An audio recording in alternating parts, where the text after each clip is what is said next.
directement sur le projet, voir les outils de développement.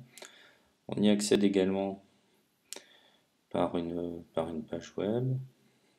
Alors tout ce que je vais vous montrer là est également réalisable en ligne de commande. Alors en haut de cette page, on voit les différents outils. Premier outil qu'on va voir, c'est la partie File Browser. Donc ici on voit un système de fichiers qui ressemble fortement au système du fichier sous Unix par exemple. On a une gestion des droits avec les utilisateurs, les groupes. On navigue très simplement à l'intérieur de ces fichiers. Ici on voit les différents fichiers qu'on a reçus et sur lesquels on s'est basé pour ce projet. Alors notamment fichier des déclarations de carburant, les fichiers de dépenses, donc c'est les passages au garage, qui contient notamment toute la partie immobilisation des véhicules, les fichiers de déclaration des kilomètres par le personnel, un fichier de parc, un calendrier, le fichier des véhicules électriques, et puis un fichier de structure détorée. Alors comment ça fonctionne? Très simplement, je vais vous montrer, voilà, on peut créer très simplement un répertoire.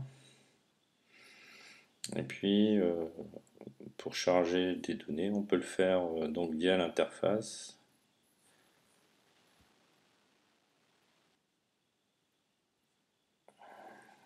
Je vais prendre un fichier qui soit pas trop gros, voilà.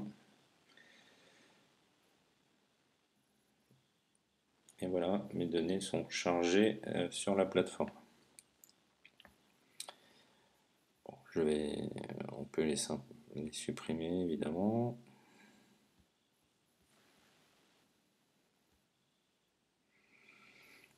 Point important sur ce système de fichiers, il a la particularité d'être en lecture seule. Il n'est pas possible de modifier un fichier déjà sur la plateforme.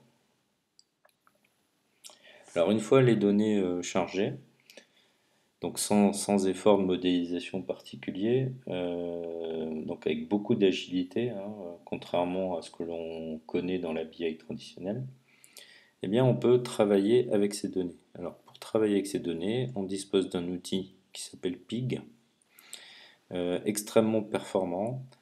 C'est un langage de haut niveau qui permet finalement de générer des programmes MapReduce en Java, qui sont ces programmes qui sont eux-mêmes exécutés sur la plateforme.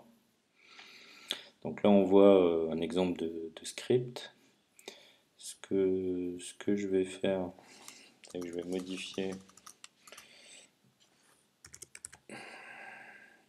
le nom du fichier et puis je vais le lancer, je vais le sauver et puis je vais le lancer. Donc c'est un fichier qui est assez long, un traitement qui est assez long, qui va prendre un peu de temps.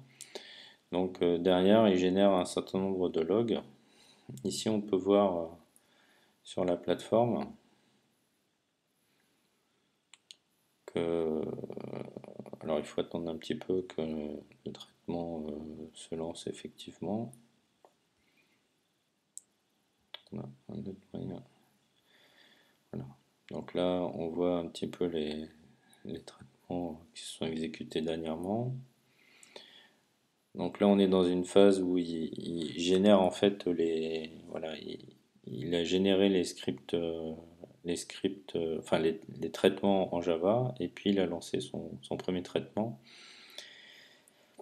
Et donc on va voir, voilà, par exemple ici la mémoire qui commence à être utilisée sur ce traitement. Bon, on va le laisser tourner. On va revenir. On va maintenant aller sur le traitement KM. Donc c'est un traitement complexe dont l'objectif vise à identifier et éliminer les valeurs aberrantes présentes dans les fichiers de déclaration des conducteurs. C'est un traitement innovant qui se base sur les données historiques de chaque véhicule pour déterminer leur comportement normal. C'est un type de traitement difficilement reproductible avec des outils de type ETL, tout simplement parce qu'ils ne sont pas performants pour exécuter ce type de tâche. Bon, je vais retourner sur le traitement que nous avons lancé tout à l'heure.